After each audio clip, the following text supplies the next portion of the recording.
Alright, welcome back everybody. So, when I was at the last RC truck and construction show I went to, the True Scale RC show, I picked this guy up. This is a Huino 580. And you see it's got the spotlights there. Unfortunately, they're attached to the sound, so if you're running the sound, you got to run the sound to have your spotlights on. I'm going to turn those guys back off so we can hear a little better. So, these are about $500 or so on Amazon. And I was able to pick this one up for $400. The guy said he only used it once, twice maybe. He made some 3D printed buckets for it and whatnot, and decided he wasn't an excavator guy. And so I've got all those buckets he made, plus I've got the other buckets that it came with. It's got the jackhammer, and it's got the grabber claws. And this thing has metal everything. Metal tracks, body, arms, bucket, even the cab's metal.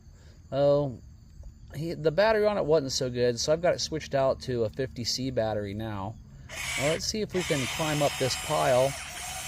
I have not got to use this very much. I used it a little bit a minute ago just to kind of see if I can get a feel for the controls a little bit.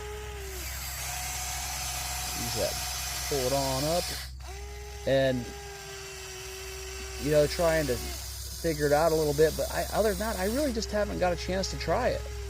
And so I wanted to give this thing a try. This is supposed to be a really nice excavator, and we've almost made it to that top already. All right, yeah, this thing's pretty heavy.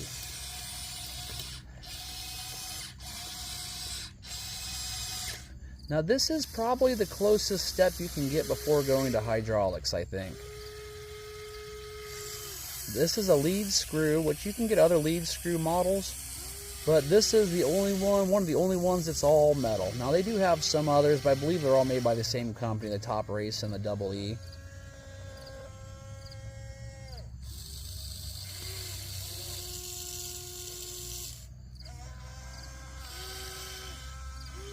If I can find a link, I'll throw a link on there. I've really enjoyed the RC construction, but there's no real good middle ground in RC construction is the problem. You've got either the cheaper stuff that ranges anywhere from $120 for an excavator to $300 or so, and some of those are lead screw. The cheaper ones, like the $120 ones, $130 ones, those ones are all worm gear, and they'll work on loose surfaces, but they make a ton of clicking noises, and they're not that great. They'll get you going. I've actually had one of them, and I think I'm going to be getting another one to do a little review on, because I kind of wanted to put this one against some of the other ones out there at different money ranges, so you can kind of see what you're getting.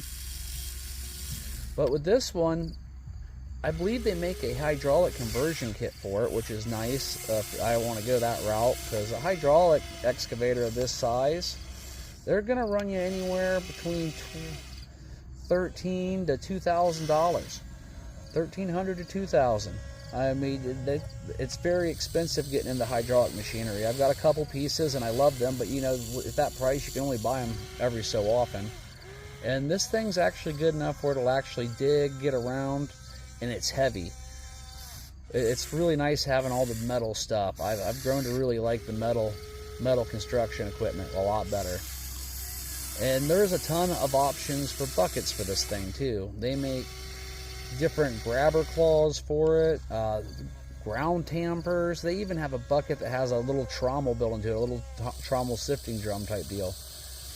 They make forks, quick disconnects. There's a lot of different options for this. So that's kind of one of the other reasons I wanted to get a hold of one of these.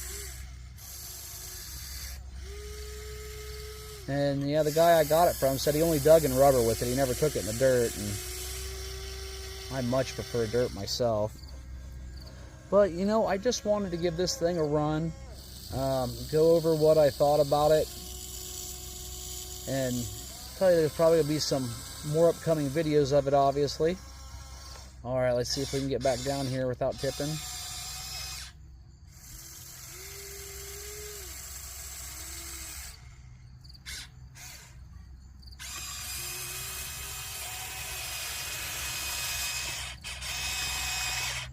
Nice.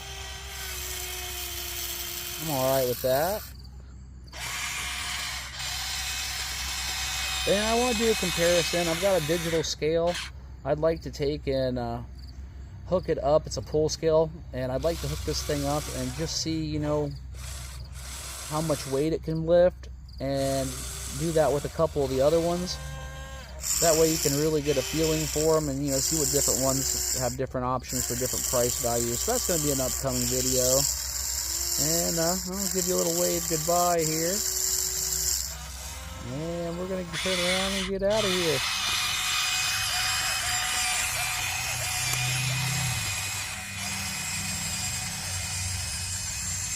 Catch you on the next one, guys.